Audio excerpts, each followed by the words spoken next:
Welcome back. This time we're going to be talking about the 48-hour film project, line of dialogue. Let's do this.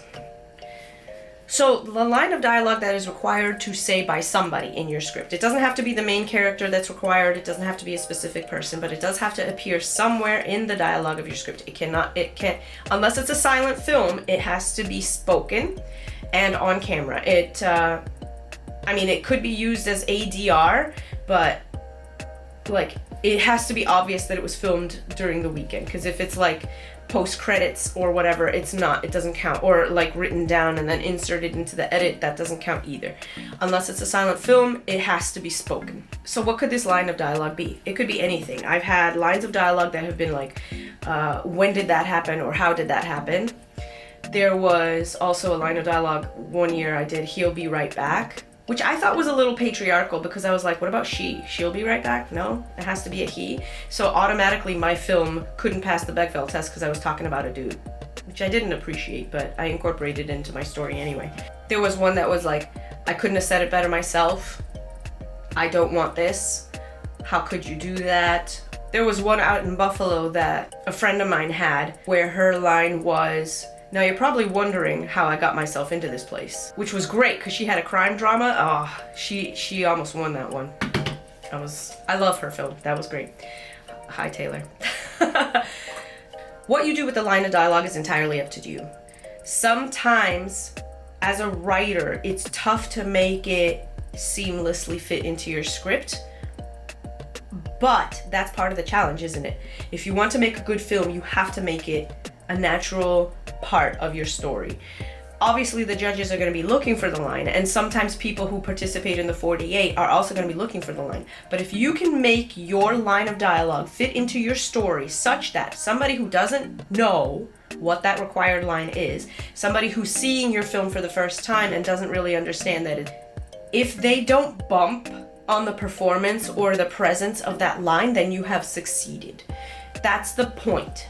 For me anyway, like, because I've seen them stuffed in there and then maybe sometimes the performance was off because it's like the actor doesn't naturally gravitate towards that particular phrasing. That happens. Unlike other scripts, they don't have the freedom to wiggle around the words because those words have to be in that order. It's Aaron Sorkin style, no messing around. So sometimes you'll have a problem with performance because it feels artificial to the actor. Sometimes you'll have a problem with the writing where it's like, okay, I have to squeeze this line in, but my story doesn't have room for it. Like, for example, for me, I had the whole he'll be right back in there. My story was featuring a single woman traveling by herself. Why would I say he'll be right back? So I had some trouble figuring out how to fit it in there, but I think I solved that problem pretty well. It's just that, yes, that was a tough nut to crack as a writer. And so you will be faced with those challenges when you get your line. You'll be like, okay, where does this go? Because I had this story in my head and that kind of feels like it doesn't belong there. Make it belong. Make it belong.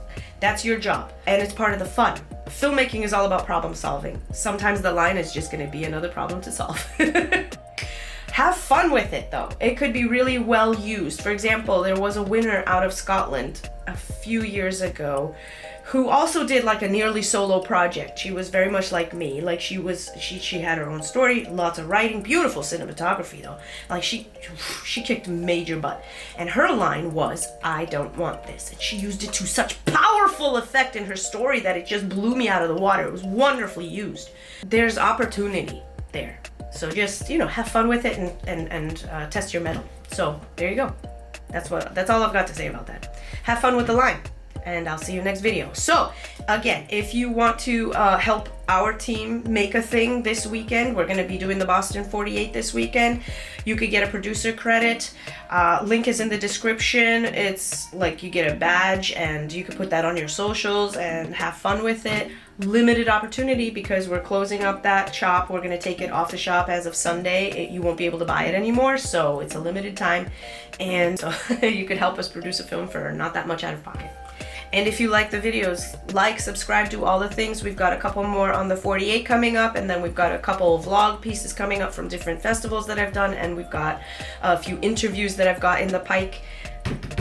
Subscribe and enjoy, and play around in the filmmaking sphere with me. So I'll see you next time. Bye. Friendly Filmmaker is a Tuba Creations production. Don't forget to like and subscribe.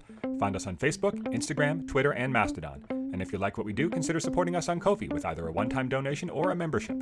Members get all sorts of great perks.